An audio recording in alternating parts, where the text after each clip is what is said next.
Alright, Chapter 5 of Artemis Fowl. Missing in action. Commander Root was sucking on a particularly noxious fungus cigar. Several of the retrieval squad had nearly passed out in the shuttle.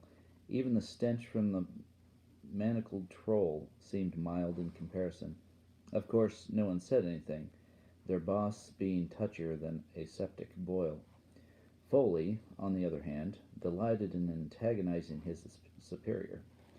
"None of your rancid stogies in here, Commander," he brayed, the moment Root made it back into ops. "The computers won't like the smoke." Root growled, certain that Foley was making this up. Nevertheless, the commander was not prepared to risk a computer crash in the middle of an alert, and so doused his cigar in the coffee cup of a passing gremlin. "Now, Foley, what's this so-called alert? And it better be good this time." The Centaur had a tendency to go completely hyper over trivialities. He'd once gone to DEFCON 2 because his human satellite stations were out. "It's good, all right," Foley assured him. "Or should I say bad. Very bad." Root felt the ulcer in his gut begin to bubble like a volcano. "How bad?" Foley punched up Ireland on the Eurostat. "We lost contact with Captain Short." "Why am I not surprised?" groaned Root, burying his face in his hands. "We had her all the way over the Alps." "The Alps? She took a land route?" Foley nodded. "Against regulations, I know, but everyone does it." The commander agreed grudgingly. Who could resist a view like that? As a rookie, he'd been placed on report himself for that exact offense. "Okay, move on. When did we lose her?" Foley opened a viewer window on the screen. This is the feed from Foley's helmet unit. Here we are over Disneyland Paris. Centaur pressed the fast forward. "Now dolphins, blah blah blah, the Irish coastline. Still no worries. Look, her locator comes into shot. Captain Short is scanning for magic hotspots. Site 57 shows up red, so she heads for that one." "Why not Terra?" Foley snorted. "Terra? Every fairy hippie in the northern hemisphere will be dancing around like Leah Fayal in the full moon. There'll be so many shields on, it'll look like the whole place is underwater." "Fine," grunted Root, though through gritted teeth. "Just get on with it, will you?" "All right, don't get your ears in a knot." Foley skipped several minutes of tape. "Now, here's the interesting bit. Nice smooth landing, hangs up the wings, Holly takes off the helmet." "Against regulations," interjected Root. LEP officers must never remove their headgear above ground unless said headgear is defective," completed Foley. "Yes, Commander. We all know what the handbook says, but are you trying to tell me that you never sneaked a breath of air after a few hours in the sky?" "No," admitted Root. "What are you? Her fairy godmother or something? Get to the important part." Foley smirked behind his hand. Driving up Root's blood pressure was one of the few perks of the job. No one else could dare to do it. That was because everyone else was replaceable, not Foley. He'd built the system from scratch, and if anyone else even tried to boot it up, a hidden virus would bring it crashing around their pointy ears. The important part. Here we are, look. Suddenly Holly drops the helmet. It must land lens down because we lost picture. We've still got a sound, though, so I'll bring that up. Foley boosted the audio signal, filtering out background noise. Not great quality. The mic is in the camera, so that was noise down in the dirt, too. "Nice pea shooter," said a voice. Definitely human. Deep, too. That usually meant big. Root raised an eyebrow. "Pea shooter?" "Slang for gun." Oh. Then the importance of that simple statement struck him. She drew her weapon. "Just wait, it gets worse." "I don't suppose you would consider peaceful surrender," said a second voice. Just listening to it gave the commander shivers. "No," continued the voice, "I suppose not." "This is bad," said Root, his face uncharacteristically pale. "This feels like a setup. These two goons are waiting. How is that possible?" Holly's voice came through the speaker then, typically brazen in the face of danger. The commander sighed. At least she was alive. It was more bad news, though, as the parties exchanged threats, and the second human displayed an uncommon knowledge of fairy affairs. He knows about the ritual. Here's the worst bit. Root's jaw dropped. The worst bit? Holly's voice again, this time layered with the mesmer. Now she has them, crowed Root. But apparently not. Not only did the mesmer prove ineffective, but the mysterious pair seemed to find it amusing. That's all there is from Holly, noted Foley. One of the mud people messes around with the camera for a bit, then we lose everything. Root rubbed the creases between his eyes. Not much to go on, no visual, not even a name. We can't really be 100% sure that we have a situation. You want proof? Asked Foley, rewinding the tape. I'll give you proof. He ran the available video. Now watch this. I'm going to slow it right down. 1 frame per second. Root leaned in close to the screen, close enough to see the pixels.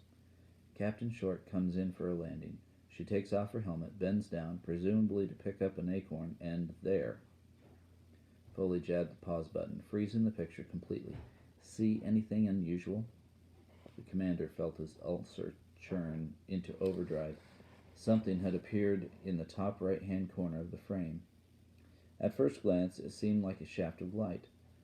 But light from what, or reflected from what? Can you blow that up? No problem. Foley cut to the relevant area, increased it by 400%. The light expanded to fill the screen. Oh no, breathed Root. There on the monitor before them, in frozen suspension, was a hypodermic dart. There could be no doubt. Captain Holly Short was missing in action, most probably dead, but at the very least held captive by a hostile force. Tell me we still have the locator. Yep, strong signal, moving north at about 80 clicks per hour. Root was silent for a moment, formulating a strategy. Go to full alert, and get retrieval out of their bunks and back down here. Prep them for a surface shot. I want full tactical and a couple of techies. You too, Foley. We may have to stop time on this one.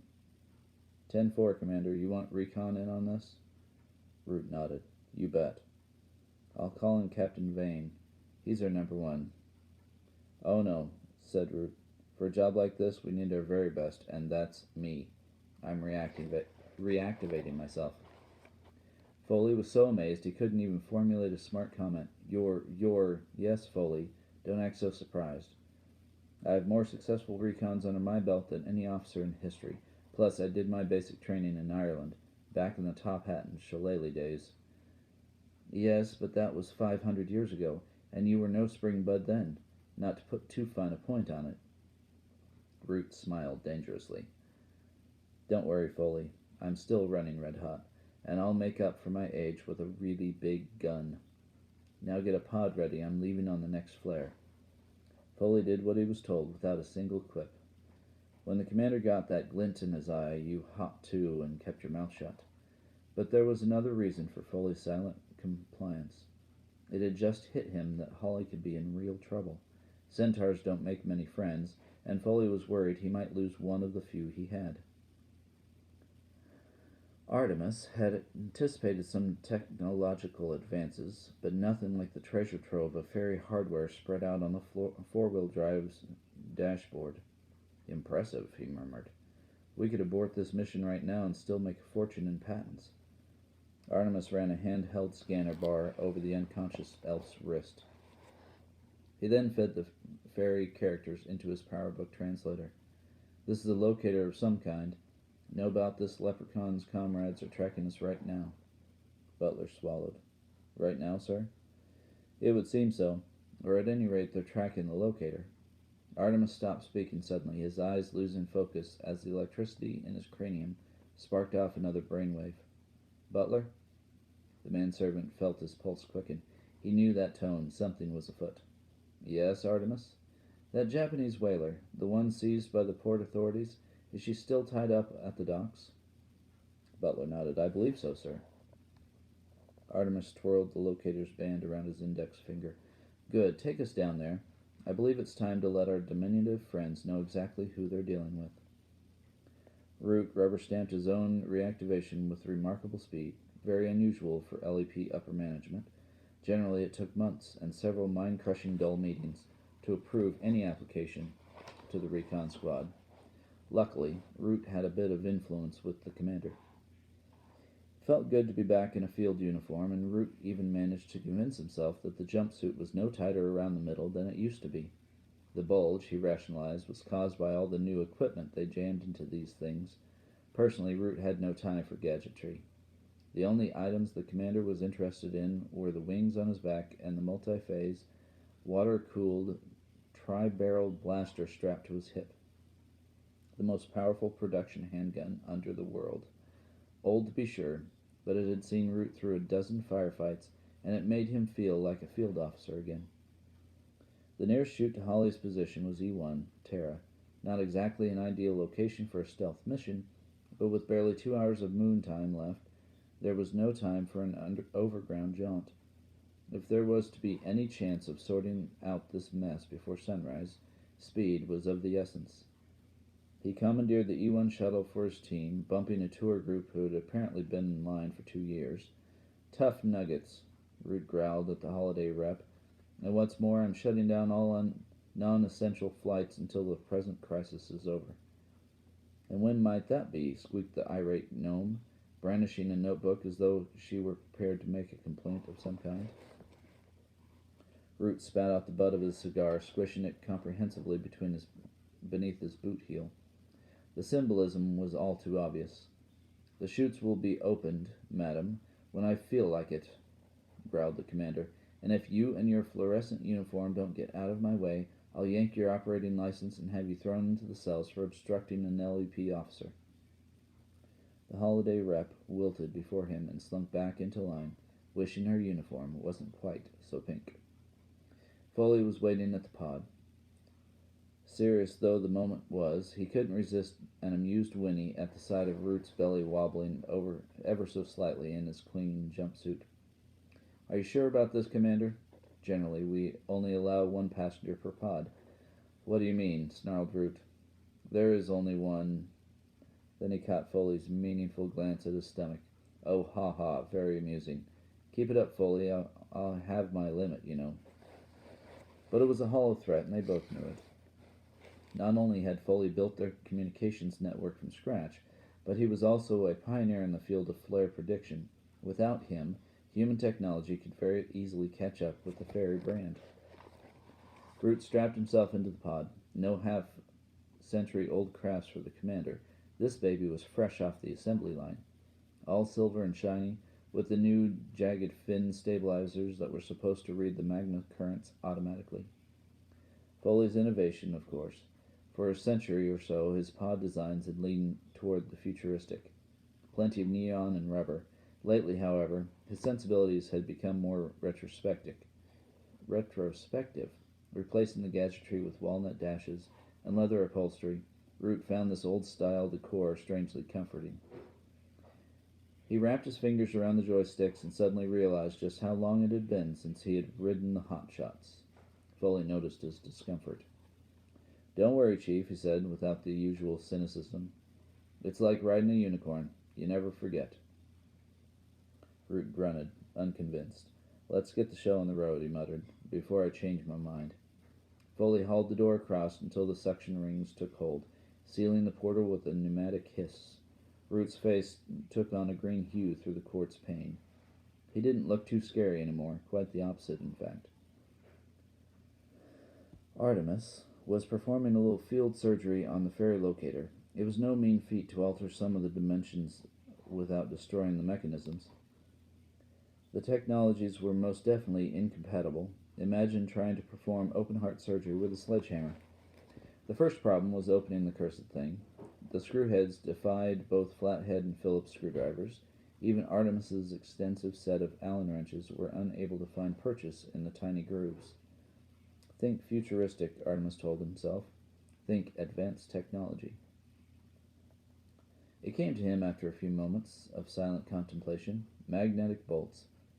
Obvious, really, but how to construct a revolving magnetic field in the back of a four-wheel drive? Impossible. The only thing for it was to chase the screws around manually with a domestic magnet.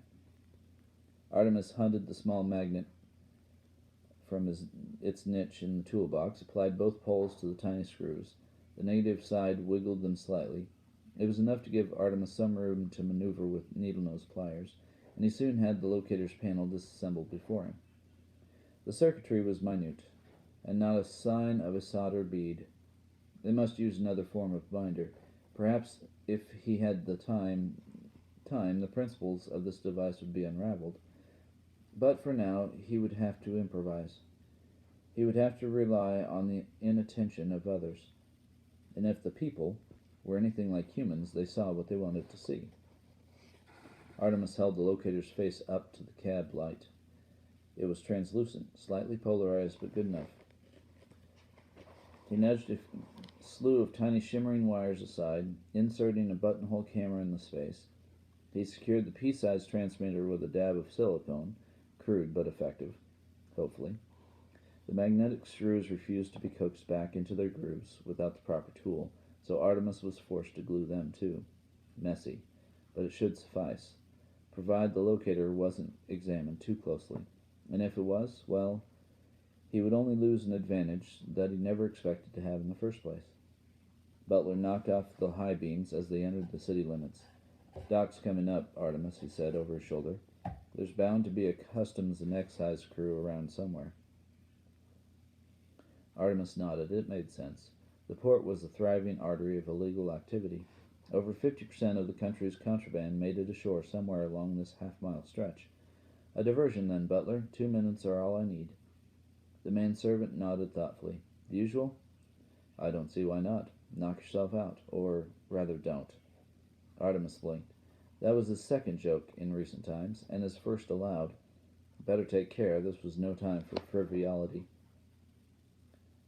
The dockers were rolling cigarettes. It wasn't easy with fingers the size of lead bars, but they managed. And if a few strands of brown tobacco dropped to the rough flagstones, what of it? The pouches were available by the carton from a little man who didn't bother adding government tax to his prices. Butler strolled over to the men, his eyes shadowed beneath the brim of a watch cap. "Cold night," he said to the assembled group. No one replied. Policemen came in all shapes and sizes. The big stranger persevered. "Even work is better than standing around on a frosty one like tonight." One of the workmen, a bit soft in the head, couldn't help nodding in agreement. Comrade drove an elbow into his ribs. "Still, though," continued the newcomer, "I don't suppose you girls ever did a decent day's work in your lives." Again there was no reply, but this time it was because the dockers' mouths were hanging open in amazement. "Yep, you're a pathetic-looking bunch, all right," went on Butler blithely. "Oh, I've no doubt you would have passed as men during the famine, but by today's standards you're little more than a pack of blouse-wearing weaklings." "Arg," said one of the dock hands. It was all he could manage. Butler raised an eyebrow. "Arg? Pathetic and inarticulate. Nice combination. Your mothers must be so proud." The stranger had crossed a sacred line. He had mentioned the men's mothers. Nothing could get him out of a beating now, even the fact that he was obviously a simpleton, albeit a simpleton with a good vocabulary. The men stamped out their cigarettes and spread slowly into a semicircle. It was 6 against 1. You had to feel sorry for them. Butler wasn't finished yet. "Now, before we get into anything, ladies, no scratching, no spitting, no tattling to Mommy." It was the last straw. The men howled and attacked as one, as if they had been paying any attention to their adversary in that moment before contact, they might have noticed that he shifted his weight to lower his center of gravity. They might also have seen the hands he drew out of his pockets were the size and approximate shape of spades. But no one was paying attention to Butler, too busy watching their comrades, making sure they weren't alone in the assault. The thing about a diversion is that it has to be diverting, big, crude. Not Butler's style at all. He would have preferred to take these gentlemen out from 500 feet with a dart rifle. Failing that, if contact was absolutely necessary, a series of thumb jabs to the nerve cluster at the base of the neck would be his chosen modus operandi. Quiet as a whisper. But that would be defeating the purpose of the exercise. And so Butler went against his training, screaming like a demon, utilizing the most vulgar combat actions, Vulgar they may have been, but that's not to say they weren't effective. Perhaps Shaolin priests could have anticipated some of the more exaggerated movements, but these men were hardly trained adversaries. In fairness, they weren't even completely sober. Butler dropped the first with a roundhouse punch. Two more had their heads clapped together, cartoon style. The fourth was, to Butler's eternal shame, dispatched with a spinning kick. But the most ostentatious was saved for the last pair. The manservant rolled onto his back, caught them by the collar of their donkey jackets, and flipped them into Dublin harbor. Big splashes, plenty of whaling. Perfect. Two headlights poked from the black shadow of a cargo container, and a government saloon screeched along the quay. As anticipated, a customs and excise team on stakeout. Butler grinned with grim satisfaction and ducked around the corner. He was long gone before the agents had flipped their badges or begun inquiries, not that their interrogations would yield much. Big as a house was hardly an adequate description to track him down. By the time Butler reached the car, Artemis had already returned from his mission. "Well done, old friend," he commented, "although I'm certain your martial arts sensei is turning in his grave. A spinning kick? How could you?" Butler bit his tongue, reversing the four-wheel drive off the wooden works. As they crossed the overpass, he couldn't resist glancing down at the chaos he had created. The government men were hauling a sodden docker from the polluted waters. Artemis had needed this diversion for something, but Butler knew there was no point in asking what. His employer did not share his plans with anyone until he thought the time was right, and if Artemis Fowl thought the time was right, then it usually was. Root emerged, shaking from the pod. He didn't remember it being like this in his time, although, truth be told, it had probably been an awful lot worse. Back in the shillelagh days, there were no fancy polymer harnesses, no auto thrusters, and certainly no external monitors. It was just gut instinct and a touch of enchantment. In some ways, Root preferred it like that. Science was taking the magic out of everything. He stumbled down the tunnel into the terminal. As the number one preferred destination, Terra had a fully fledged passenger lounge. 6 shuttles a week came in from Haven City alone. Not in the flares, of course. Paying tourists didn't like to be jostled around quite that much, unless, of course, they were on an illegal jaunt to Disneyland. The ferry fort was crammed with full-moon overnighters complaining about the shuttle suspensions. A beleaguered sprite was sheltering behind her ticket desk, besieged by angry gremlins. "There's no point hexing me," squealed the sprite. "There's the elf you want right there." She pointed a quivering green finger at the approaching commander. The gremlin mob turned en route, and when they saw the triple-barreled blaster on his hip, they kept right on turning. Root grabbed the microphone from behind the desk and hauled it out to the extent of its cable. "Now hear this," he growled, his gravelly tones echoing around the terminal. "This is Commander Root of the LEP. We have a serious situation above ground, and I would appreciate cooperation from all you civilians. First, I would like you all to stop your yapping so I can hear myself think." Root paused to make certain his wishes were being respected. They were. "Secondly, I would like every single one of you, including those squawking infants, to sit down on the courtesy benches until I have gone on my way.